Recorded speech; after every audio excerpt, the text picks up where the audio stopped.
Teen goes missing on camping trip. 20 years later, his story changes everything. The metal compass felt cold against Logan Pierce's palm as he snapped it shut and slipped it into the pocket of his red windbreaker. 15 years old and already 6 feet tall, Logan had the lanky frame of someone still growing into his height. His dark hair fell across his forehead as he peered through the cabin window at the sea of fog that had settled overnight in the valleys of the Appalachian Mountains. "You sure you want to go out in that?" his cousin Amber asked, still in her pajamas, her voice thick with sleep. "Can barely see 10 feet ahead." Logan grinned, slinging his backpack over his shoulder. "That's the whole point. Dad says a man needs to learn to navigate when conditions aren't perfect." He patted his pocket where the compass sat. "Besides, Uncle Richard said the view from Eagles Ridge is worth it when the fog starts burning off." What Logan didn't say was how desperately he needed space from the constant, suffocating presence of family. 3 weeks into summer break at the Pierce family cabin, and the novelty had worn thin. His 3 cousins, his parents, his aunt and uncle, all crammed into the sprawling but still too small wooden structure that had been in the family for generations. "Your funeral," Amber muttered, shuffling back toward the kitchen. "Just be back for lunch. Mom's making her famous chili. Wouldn't miss it," Logan called back, already slipping through the screen door that creaked on rusted hinges. The wooden steps felt slick beneath his hiking boots as he descended into the misty morning. The temperature had dropped overnight, leaving everything damp and cool. His breath formed small clouds as he made his way toward the tree line, exactly where Uncle Richard had drawn the trail on the small map Logan now tucked into his back pocket. Had anyone been watching from the cabin's windows, they would have seen the red of his jacket slowly dissolve into the white wall of fog. Then nothing at all. By noon, the fog had burned away, revealing a brilliant blue sky and the vast expanse of mountain wilderness surrounding the Pierce family cabin. The smell of chili filled the air as Sarah Pierce stirred the pot one final time before calling everyone to lunch. "Has anyone seen Logan this morning?" she asked, glancing around the crowded kitchen. Amber looked up from setting the table. "He went hiking. Said something about Eagles Ridge." Thomas Pierce, Logan's father, frowned. "Eagles Ridge? That's a good 4-hour round trip. When did he leave?" "I don't know, like 7? He had his backpack and that compass you gave him for his birthday." Thomas checked his watch, his frown deepening. "He should be back by now." "You know teenagers," Richard said, entering the kitchen with an armload of firewood. "Probably lost track of time." But as the afternoon wore on, the mild concern transformed into something more urgent. By 3 o'clock, Thomas and Richard had set out along the trail to Eagles Ridge. By 5, when they returned without Logan, Sarah was on the phone with the local rangers. By nightfall, for search parties were combing the woods with flashlights, calling Logan's name into the darkness. The second day brought helicopters, search dogs, and the sinking realization that something had gone terribly wrong. On the third day, near the edge of a steep cliff that dropped nearly 60 feet to a rocky stream below, a search volunteer found it. Logan's compass, the glass shattered, the metal casing dented and smeared with what appeared to be blood. "We'll keep looking," the search coordinator told the family, but his eyes said what his words didn't. No one could survive a fall from that height onto those rocks. The community hall in the small town of Pinecrest had never been so full. Wooden folding chairs stretched in neat rows, occupied by solemn-faced locals and the extended Pierce family. At the front, a large photograph of Logan, taken just months before at his school's debate tournament, sat on an easel, surrounded by white lilies. "It wasn't a memorial service," Sarah would later insist to anyone who would listen. "Just a gathering to support the ongoing search." But as weeks turned to months, even the most optimistic searchers admitted defeat. The official report listed Logan Pierce as presumed deceased, likely from an accidental fall. The case file remained open, but gathered dust on a shelf in the sheriff's office. The whispers, however, never quite died down. "Bear attack," some locals would say with knowing nods. "These mountains aren't as tame as city folk think." "Runaway," others countered. "Kid probably got tired of his family and took off." Happens more than you'd think. A few, those who'd seen the bitter arguments between Richard and Logan's father Thomas over the family property, wondered if there was more to the story. The two brothers had been locked in a quiet fight over the future of the family's extensive land holdings. Thomas wanted to preserve it. Richard saw dollar signs and development opportunities. The Pierce family fractured along these lines of suspicion. Thanksgiving dinners grew smaller. Christmas cards went unsent. The cabin, once a place of warmth and reunion, sat empty most years, a silent monument to what had been lost. Sarah Pierce packed away Logan's things but refused to part with them. "When he comes home," she would say, "he'll want his books." Thomas didn't correct her, but the creases around his eyes deepened with each passing year. For Logan's cousins, the shadow of that summer never fully lifted. Nathan, Richard's oldest son, found himself unable to look at compasses without a wave of nausea. Amber developed an irrational fear of fog, moving to Arizona where the skies stayed clear year-round. The youngest cousins, only children when it happened, grew up with the mythology of Logan, the boy who vanished into the mountains, rather than any real memory of him. And somewhere, beneath the floorboards of the family's history, buried under grief and accusation and the relentless passage of time, lay a truth no one was yet prepared to face. Nathan Ellis stared at the email from his father's attorney, the words blurring through unshed tears. The funeral had been yesterday, a sparse affair with more business associates than friends. Richard Pierce Ellis had not been a man who cultivated close relationships, including with his only son. As the sole heir, the email read, "You inherit all assets, including the Appalachian property at 156 Ridgeline Road. The cabin." Nathan hadn't thought about it in years, deliberately so. At 38, he built a life far from the mountains, a sleek apartment in Chicago, a career in finance, weekends spent at gallery openings rather than on hiking trails. The memories of that place had been carefully compartmentalized, filed away with other childhood traumas. His therapist would call this an opportunity for closure. His real estate agent friend would call it an opportunity for profit. 600 acres of pristine Appalachian woodland would fetch millions from the right developer. 3 weeks later, Nathan's Mercedes crawled up the overgrown dirt road that led to the cabin.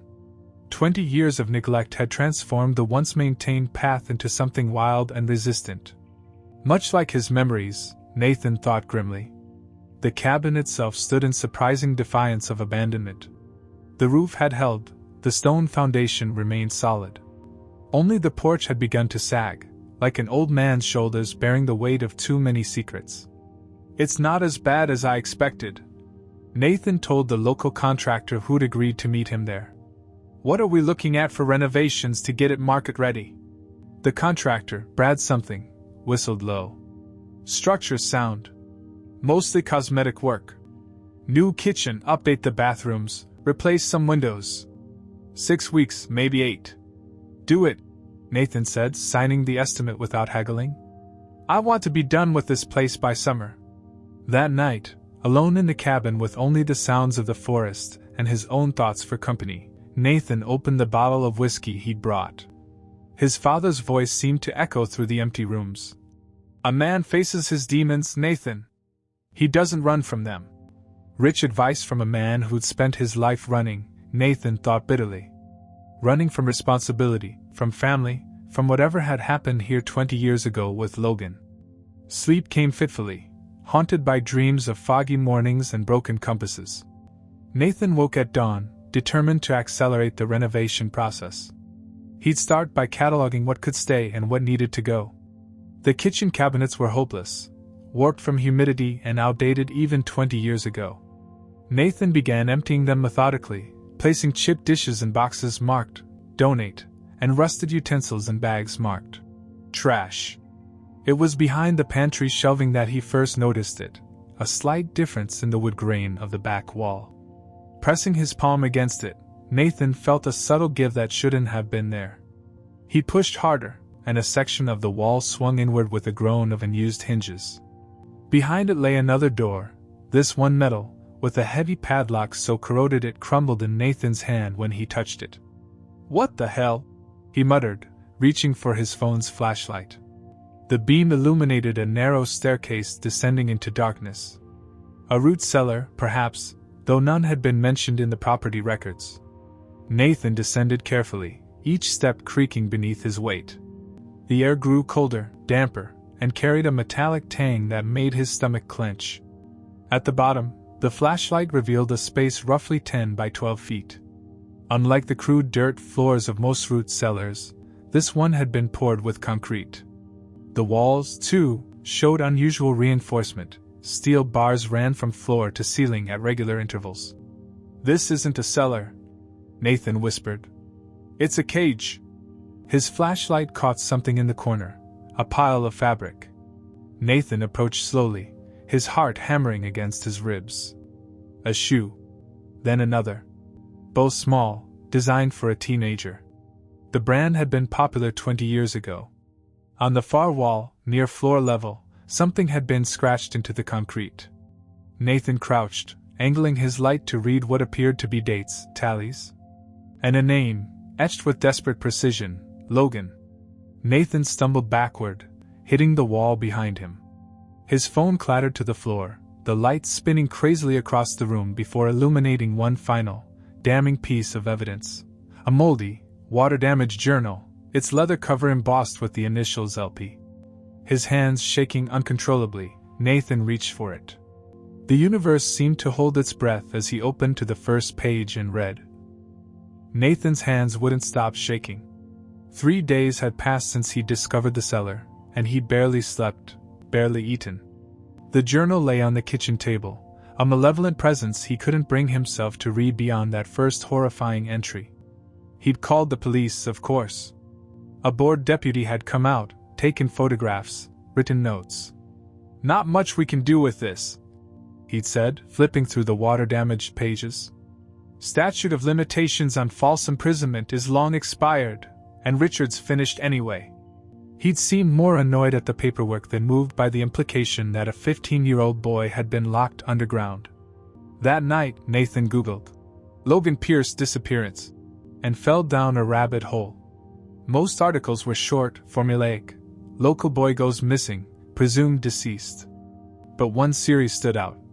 Vanished, The Missing of Appalachia, written by a journalist named Elena Voss. She'd linked Logan's case to others in the region, questioning the ease with which authorities dismissed complex disappearances as simple accidents or runaways. By morning, Nathan had found her email. "Ms. Voss, you don't know me, but I'm Nathan Ellis, cousin of Logan Pierce. I've discovered evidence suggesting his disappearance wasn't what we thought. If you're still interested in his case, I have something you need to see." Elena Voss arrived exactly when she said she would, driving a mud-spattered Subaru with Virginia plates. She was younger than Nathan had expected, maybe early 30s, with curly hair pulled back in a practical ponytail, and eyes that missed nothing. "Show me," she said after brief introductions, no preamble. Nathan led her to the cellar. She photographed everything methodically, the hidden door, the reinforced walls, the shoes, the scratched name. She wore latex gloves to carefully bag the shoes as evidence. "The journal?" she asked. In the kitchen, they spread towels on the table and Elena gently separated the damp pages with a plastic ruler she'd brought. "We need to document this properly before it deteriorates further," she explained, photographing each page. Together, they began to read. Day 3. He brings food at random times. Says it so I won't know what time it is. Took my watch. There's a bucket in the corner for bathroom. I'm trying to be strong but I'm scared. Day 8. I think Uncle Richard came down today. Said Dad is trying to ruin everything by blocking the sale.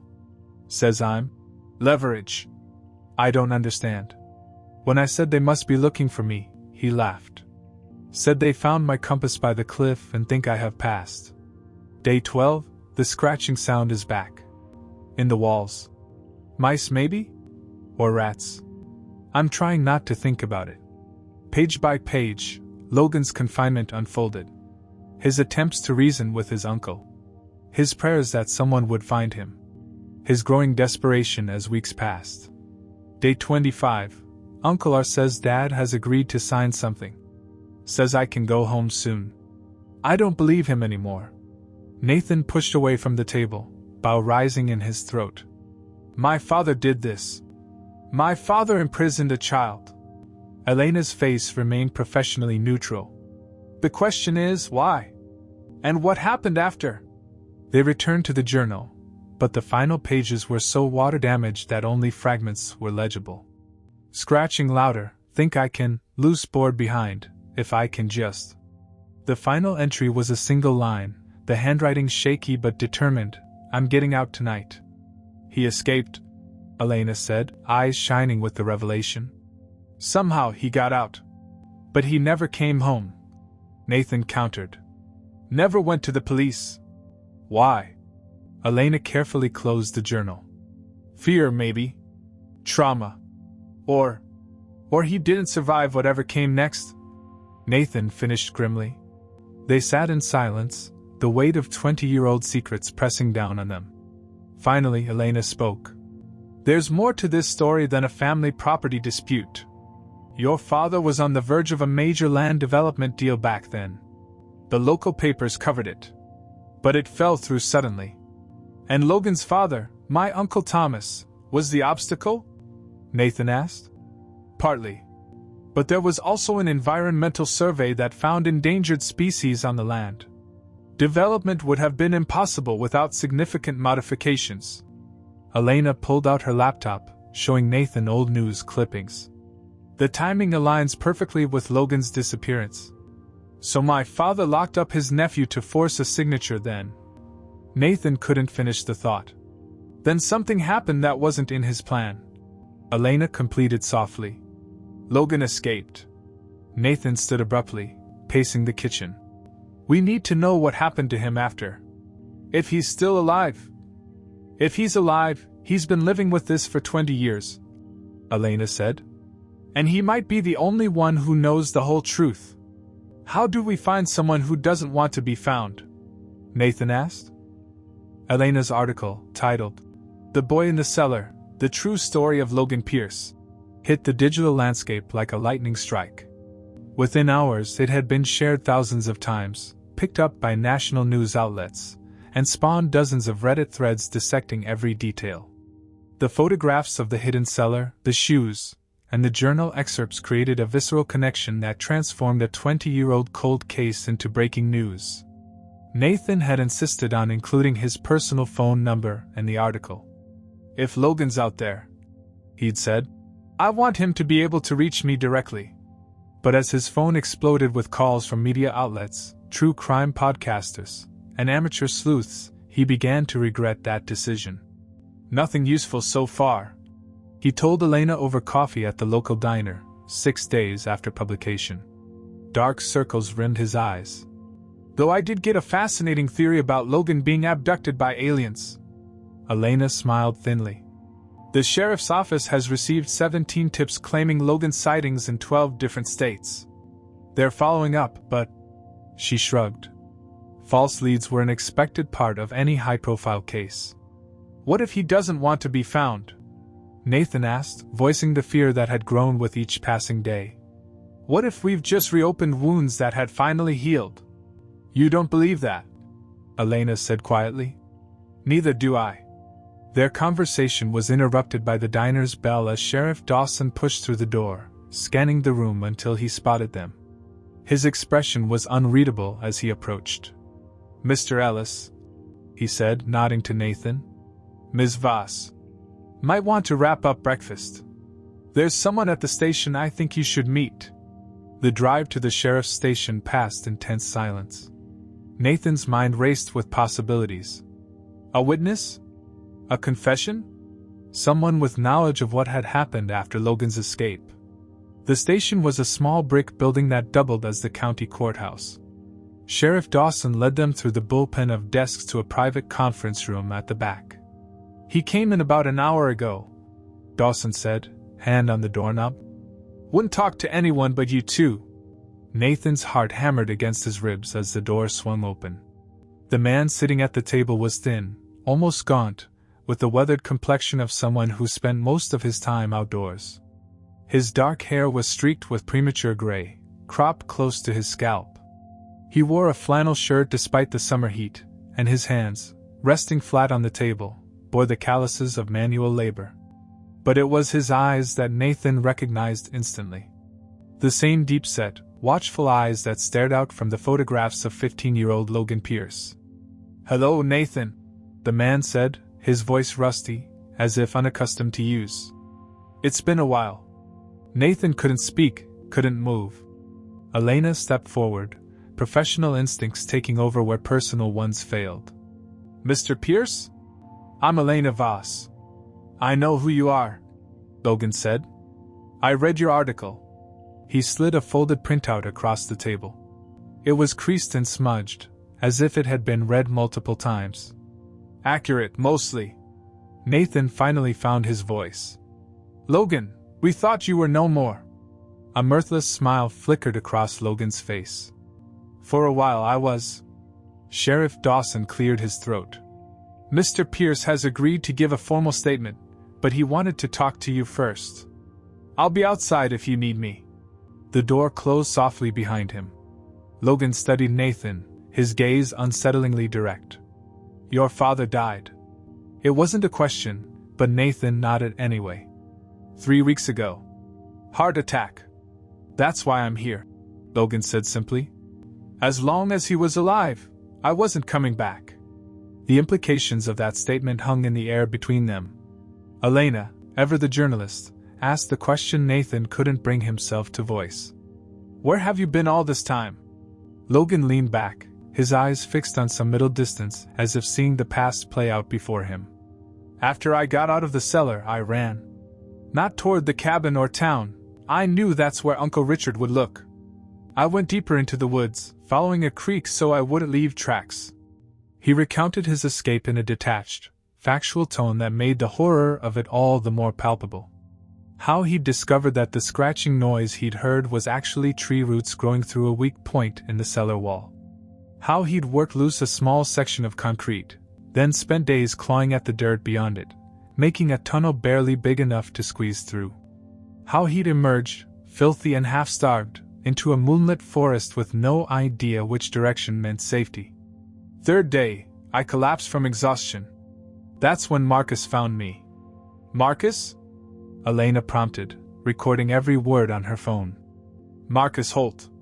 Lived off the grid about 15 miles from the family cabin.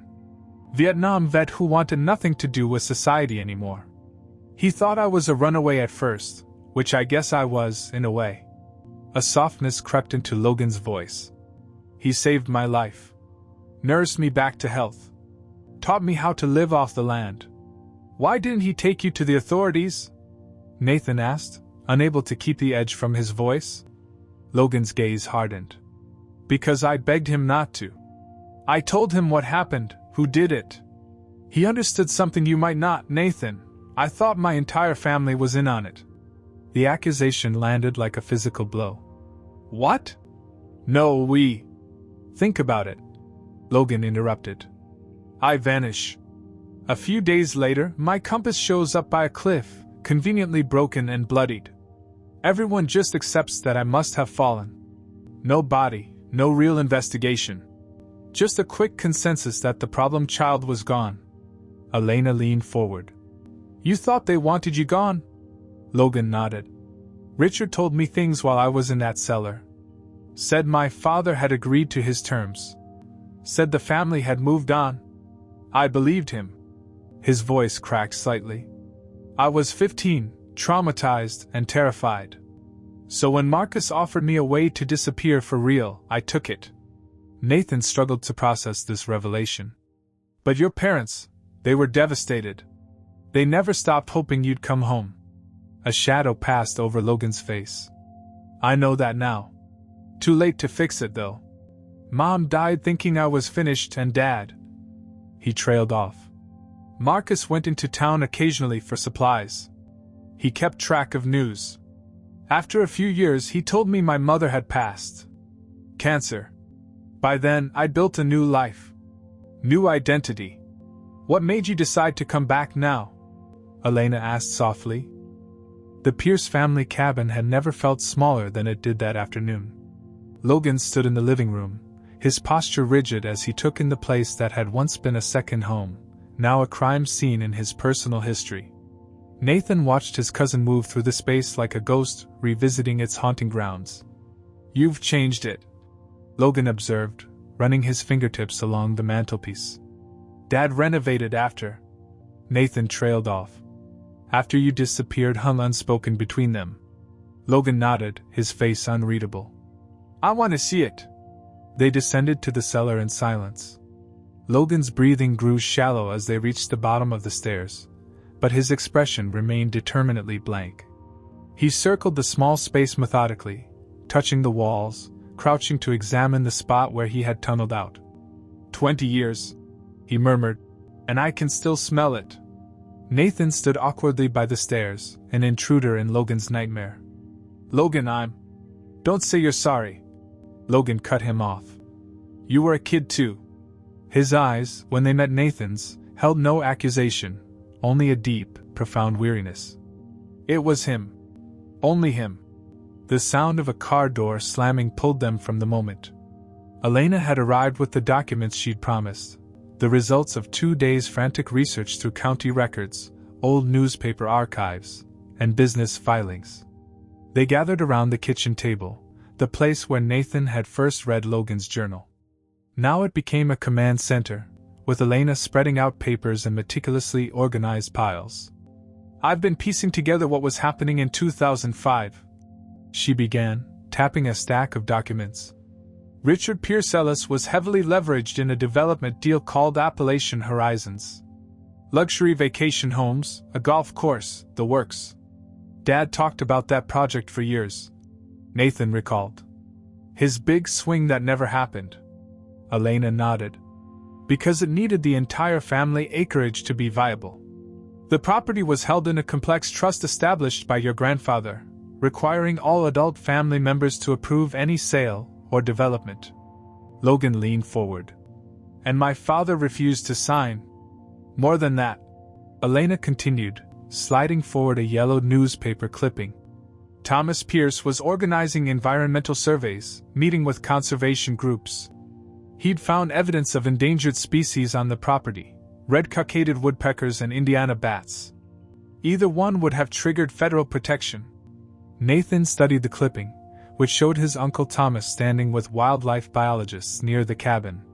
The date printed beneath it sent a chill through him, just 2 weeks before Logan's disappearance. "So that's why," Logan said softly.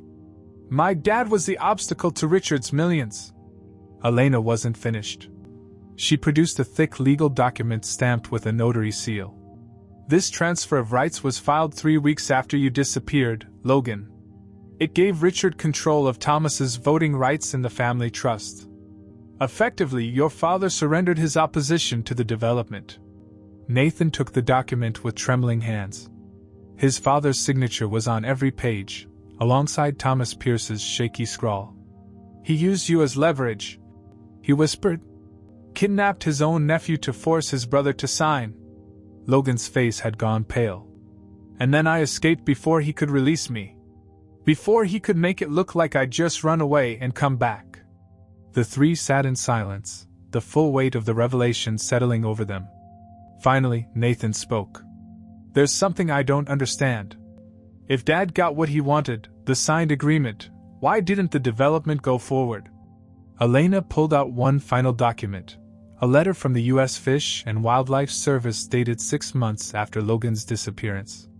"Because Thomas may have signed away his rights, but he didn't give up.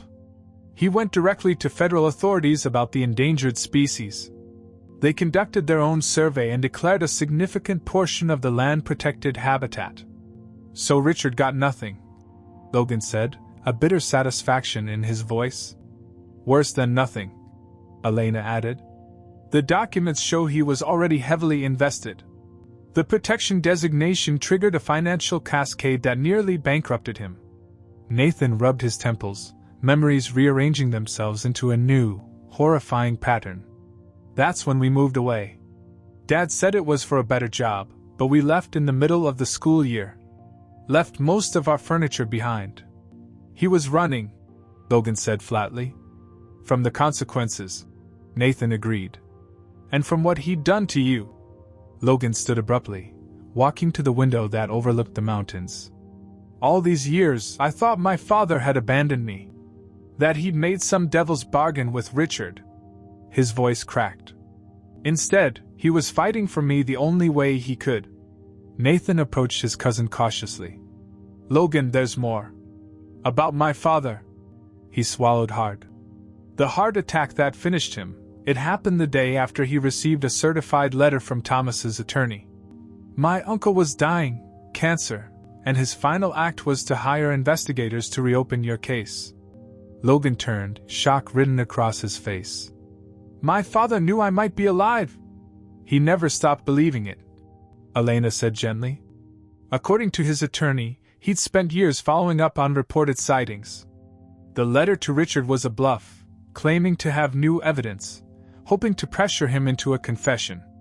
And it worked, Nathan said grimly. It ended him. The cabin fell silent except for the distant call of birds outside. Then, without warning, Logan slammed his fist into the wall, leaving a dent in the plaster. 20 years! He shouted. 20 years we all lost because of him. Nathan didn't flinch from his cousin's rage. I know, he said quietly. And no one can give that back to you. But we can make sure everyone knows what he did. Logan's anger seemed to drain away as quickly as it had erupted, leaving him looking strangely deflated. What does it matter now? Richard's finished. My parents are finished. The truth won't change anything. Elena approached, her recorder still running. That's where you're wrong, she said firmly. The truth changes everything. Not the past, but what happens next. What are you talking about? Logan asked. The trust, Nathan replied, understanding dawning.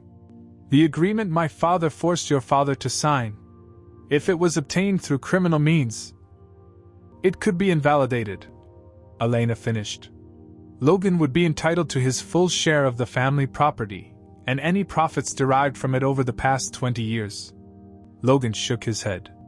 I don't care about money. It's not about money, Nathan insisted. It's about justice. And making sure that what my father did. His voice caught, then steadied. What my father did has consequences, even now. Logan looked between them, conflicting emotions playing across his face. And if I just want to disappear again? Go back to my life? That's your choice, Elena said. But first, I think there are some people who would very much like to know you're alive. Who? Logan asked. Your cousins, Nathan said. Amber. The twins. And there's someone else you should meet. He pulled out his phone, showing a photo of a young woman with Logan's eyes. Your sister had a daughter. Your niece. She's 15 now, the same age you were when you disappeared. She's grown up on stories about her Uncle Logan, the boy who was brave enough to face the wilderness alone. Logan sank into a chair, overcome. I have a niece? 6 months after Logan Pierce resurrected, the old Pierce family cabin stood transformed. Construction crews swarmed the property, converting outbuildings into classrooms and dormitories. The main cabin itself had been preserved but renovated, the hidden cellar not demolished but rather converted into a meditation space, its walls now covered with murals of forest scenes and inspirational quotes. Are you sure about this spot? Nathan asked as he and Logan stood watching a crew install a sign at the entrance to the property. Wouldn't it be easier somewhere without the history? Logan shook his head. That's exactly why it needs to be here. The sign read, Second Chance Wilderness Center, helping lost teens find their way. Beneath it, in smaller letters, a project of the Logan Pierce Foundation. The civil case against Richard Pierce Ellis's estate had been settled without trial. The terms remained confidential, but rumors put the figure well into 8 digits. Logan had immediately established the foundation, using the funds to create a rehabilitation center for troubled teens, focusing on wilderness therapy and emotional healing. The first group arrives next month, Logan said, watching the activity with quiet satisfaction. 8 kids who might have ended up in juvenile detention otherwise. Nathan nodded, feeling a complex mix of pride and lingering guilt. When the settlement had been announced, he'd expected resentment from his extended family. Instead, the remaining Pierce cousins had rallied around Logan's vision. Amber had flown in from Arizona to help design the programming. The twins, now in their late 20s, had volunteered their medical expertise. Even Nathan, initially uncertain of his place in this new family dynamic, had found a role managing the foundation's finances. "Elena's arriving this afternoon," Logan mentioned as they walked the perimeter of what would become the center's garden. "Booked her stop in Charleston. She's driving up after."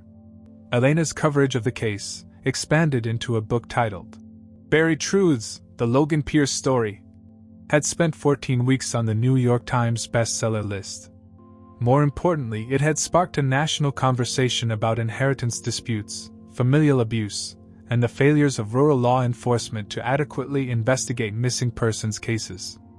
"I still can't believe she dedicated it to all of us," Nathan said. "Even after everything my father did." "She understands family is complicated," Logan replied. "No one is just one thing, villain or victim." They reached the edge of the property, where a simple stone memorial had been erected. Not for Logan, though many still found his survival miraculous, but for those who hadn't lived to see this day of redemption: Thomas and Sarah Pierce, Logan's parents; Marcus Holt, the recluse who had saved Logan's life, and others whose disappearances in these mountains remained unsolved. "Do you ever think about how different things might have been?" Nathan asked as they stood before the memorial. "If you hadn't escaped that night, if Richard had just let you go as planned?" Logan considered the question. "Every day," he admitted. "But then I remember something Marcus taught me: the past is a story we tell ourselves. We can't change what happened, only what it means." A car horn sounded in the distance, interrupting the moment. They turned to see a red sedan approaching on the newly paved road. "That'll be Mia and Jesse," Logan said, a smile lighting his face at the thought of his niece and sister. The reunion 6 months ago had been tearful, overwhelming. Logan's sister Jessie had been only 10 when he disappeared. Now she was a single mother with a teenage daughter who had her uncle's smile. For Logan, getting to know them had been the greatest gift of his return, more meaningful than any settlement or justice served. As they walked back toward the cabin, Nathan asked the question that had been on his mind for weeks. "What will you tell the kids who come here? About this place, about what happened to you?" "The truth," Logan said simply. "That's what the cellar meditation room is for. To show them that the darkest places can be transformed, that being trapped, by circumstances, by other people's choices, by your own mistakes, doesn't have to be the end of your story." He paused, watching Jesse's car park near the cabin. "And I'll tell them what I wish someone had told me, that hiding who you are, what you've been through, only gives power to the people who hurt you." Mia bounded from the car, 15 and bubbling with energy. Logan waved, his face reflecting a joy that still seemed new to him. "Uncle Logan," she called. "Did you see the news? My school wants to partner with the Center for Community Service Credits." Logan laughed, embracing his niece. "That's fantastic. You can help lead the trail maintenance program." Jessie approached more slowly, hugging her brother with the gentle care of someone still afraid he might disappear again. "The place looks amazing," she said, looking around at what had once been just a family vacation spot. "Almost ready," Logan agreed. "Just a few finishing touches." Later that evening, as the sunset painted the mountains in shades of orange and purple, they all gathered on the rebuilt porch. Elena had arrived with copies of her book for everyone. Amber mixed drinks for the adults while the twins organized a board game for the teenagers. Nathan watched it all with a sense of wonder. 6 months ago, he'd inherited a cabin filled with dark secrets and crushing guilt. Now it buzzed with life and purpose. Not despite its history, but because of it, because Logan had chosen to transform his trauma into something healing. "Penny for your thoughts," Elena said, joining him at the porch railing. "Just thinking about stories," Nathan replied. "How they end, how they begin again." Elena nodded, understanding in her eyes. Most people think the story is over when the mystery is solved or the villain gets what's coming to him. But that's not really how it works, is it? Nathan mused. No, she agreed. The real story is what happens after. How people rebuild, how they find meaning in what seemed meaningless. Inside the cabin, Logan was laughing at something Mia had said, his head thrown back in genuine mirth. The sound drifted through the open windows, a counterpoint to the evening birdsong. You know, Nathan said, when I first found that journal, I thought we were uncovering the end of a tragedy. Elena smiled, watching the family gathered inside. And instead? Nathan raised his glass in a small toast to his cousin, once lost, now found, once broken, now healing. Instead, we were just discovering the middle of a much longer, much better story. To new chapters, Elena said, clinking her glass against his. From inside came the sound of more laughter, more life. The cabin that had once held secrets now held promises. And though the past could not be undone, the future stretched before them, unmarked territory, waiting to be explored.